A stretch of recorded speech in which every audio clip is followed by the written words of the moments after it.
Bom dia a todos, que a paz de nosso Senhor e Salvador Jesus Cristo esteja contigo, meu irmão e minha irmã. A mensagem de hoje tem como tema paciência nos sofrimentos. E nós podemos ver na carta de Tiago, no capítulo 5, a partir do versículo 7, que ele nos fala da necessidade de esperar pacientemente no Senhor.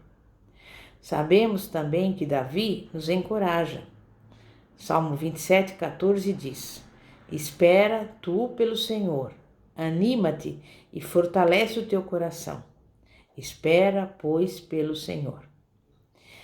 Você ficará satisfeito ao ver quão prático é o conselho de Tiago com respeito a essa virtude extremamente necessária, mostrando como ela pode ser cultivada. Nós aguardamos a vinda do Senhor. Assim como os gregos esperavam a visita oficial de um monarca à sua cidade. E a espera que provém da promessa de sua vinda nos ajuda a aguardar pacientemente. Quando ele chegar, ele colocará cada coisa em ordem.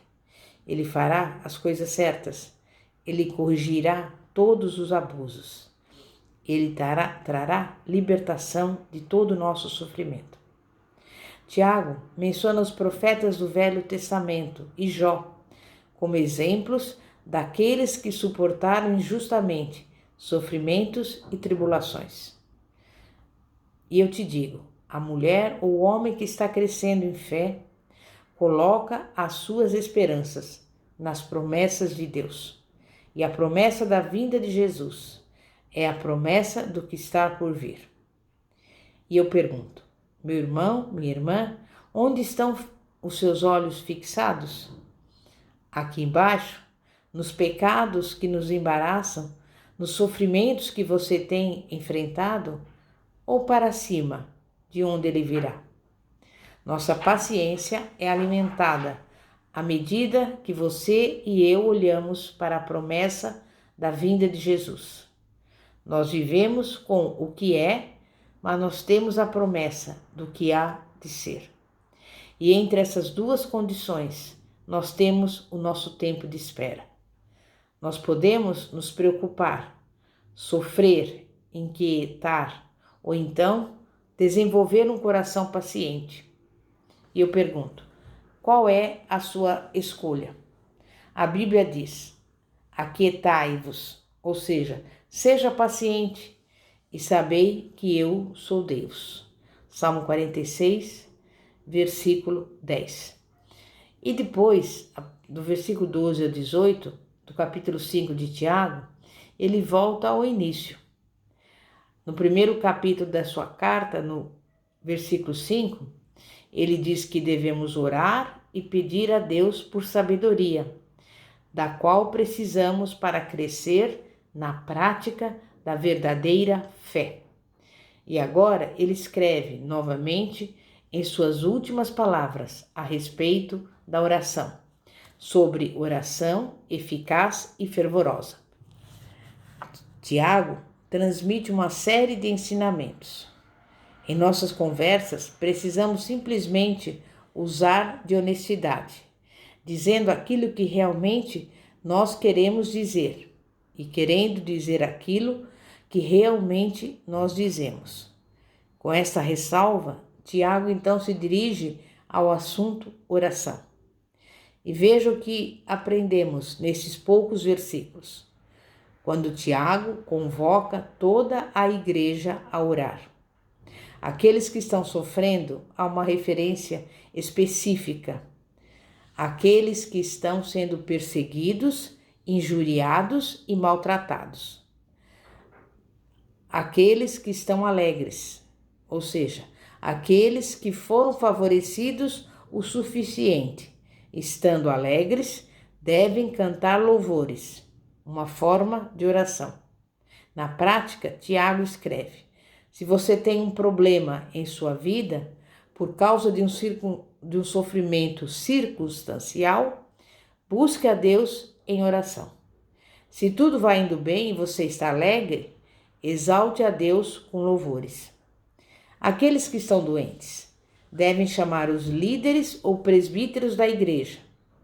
Os líderes devem orar por aquele que está doente, e a oração cheia de fé dos presbíteros restaurará a plenitude espiritual àqueles que estão fracos e derrotados, física e espiritualmente. Aqueles que pecaram. Tiago tem um assunto principal em mente, e esse assunto é o pecado. Mais do que a unção com óleo e a cura, ele quer enfatizar a oração e o pecado. Para Tiago, todos os cristãos devem confessar os seus pecados e orar uns pelos outros. Aqueles que oram, Tiago diz que nós devemos ser umas e uns daqueles que cuidam, que ouvem e oram pelos outros. Deus quer que sejamos libertos de todo e qualquer pecado que nos prejudique.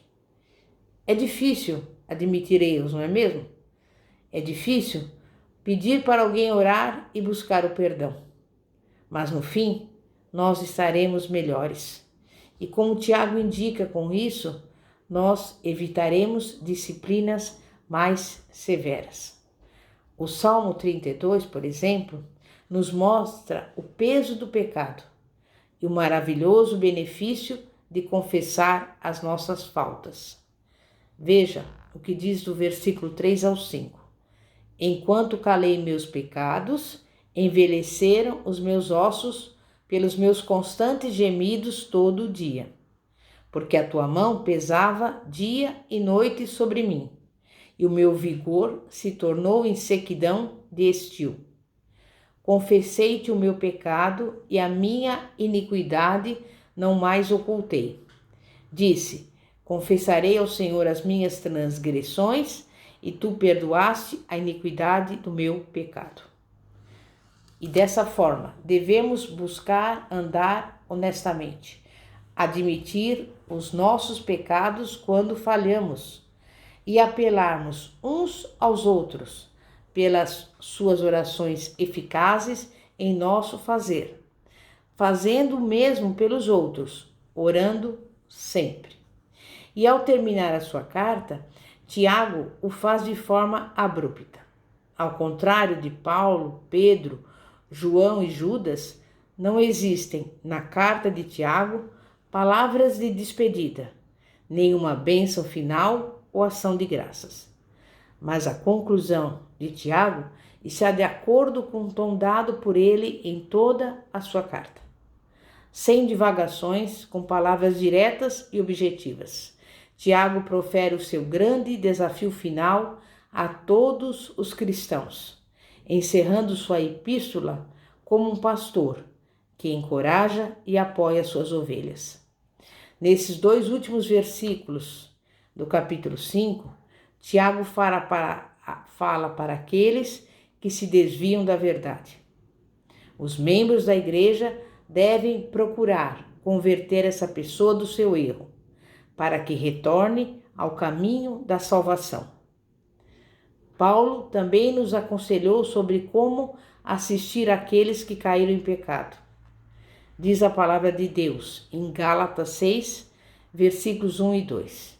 Irmãos, se alguém for surpreendido em alguma falta, vós que sois espirituais, corrigi-o com espírito de brandura, e guarda-te para que não sejam também tentados.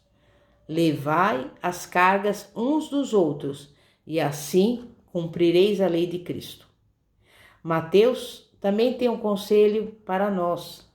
Mateus 18, versículos 12 a 14 diz: que vos parece? Se um homem tiver 100 ovelhas e uma delas se extraviar, não deixará ele nos montes as 99 indo procurar a que se extraviou? E se porventura a encontra, em verdade vos digo que maior prazer sentirá por causa desta do que pelas 99 que não se extraviaram. Assim, pois, não é da vontade de vosso Pai Celeste que pereça um só desses pequeninos. É importante atentar para os outros, mas uma mulher um homem de verdadeira fé deve também atentar para si mesmo, para si mesma. Não deixe a passividade ou a apostasia entrar em sua vida. Veja alguma das coisas práticas que Pedro diz que eu e você podemos fazer para crescer em nossa fé. Por isso mesmo, vós, reunindo toda a vossa diligência, associai com a vossa fé a virtude, com a virtude o conhecimento, com o conhecimento o domínio próprio, com o domínio próprio a perseverança, com a perseverança a piedade, com a piedade a fraternidade, com a fraternidade o amor. Porque essas coisas, existindo em vós e em vós aumentando, fazem com que não sejais nem inativos, nem infrutíferos no pleno conhecimento de nosso Senhor Jesus Cristo. Pois aquele a quem essas coisas não estão presentes é cego, vendo só o que está perto, esquecido da purificação dos seus pecados de outrora. Por isso, irmãos, procurai com diligência cada vez maior confirmar a vossa vocação e eleição, porquanto, procedendo assim, não tropeçareis em tempo algum. Segunda carta de Pedro, capítulo 1, versículos 5 a 10.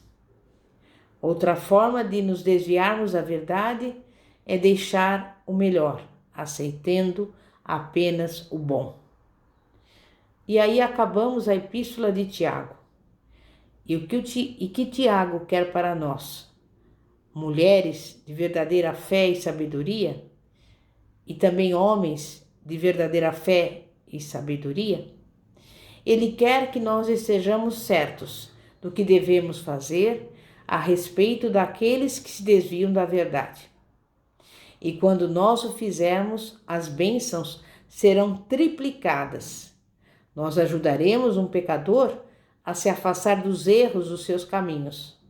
Nós estaremos cooperando com Deus ao salvar uma alma da morte.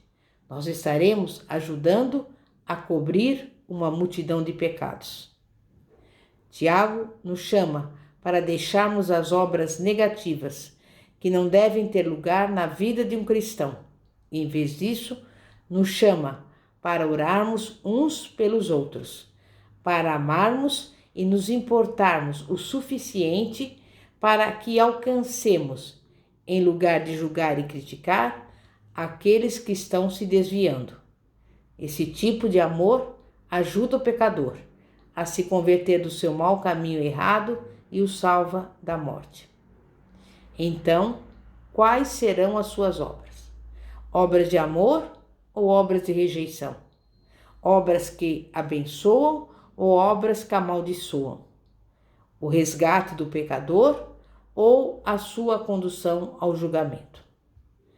Meu irmão, minha irmã, que as obras da sua fé possam expressar as palavras dessa fé. Que a prática da sua fé possa acompanhar a confissão dessa fé e que o seu caminhar possa se alinhar com o seu falar, em nome de Jesus. Santíssimo Deus e poderoso Pai, Pai de nosso Senhor e Salvador Jesus Cristo. Pai, que nós venhamos colocar em prática todos esses ensinamentos, que venhamos cooperar para que tenhamos a força, a coragem, a disposição para ensinar aquele que errou, aquele que caiu, aquele que pecou, para que, se verdadeiramente ele se arrepender dos seus maus caminhos, o Pai Celestial os recebe de braços abertos e que cada um possa ter essa convicção para que venha salvar das trevas, do inferno, aqueles que estão caminhando para lá, mas que essas pessoas possam ser acolhidas e venham no tempo determinado por Deus, receber do Senhor a bênção, a vitória, a restauração, o perdão e possam caminhar para o céu, em nome de Jesus. Glória a Deus. Pastora Fátima, da Igreja Evangélica Apostólica Poder de Cristo. Que a paz de nosso Senhor e Salvador Jesus Cristo esteja contigo. Amém e graças a Deus. Glória a Deus.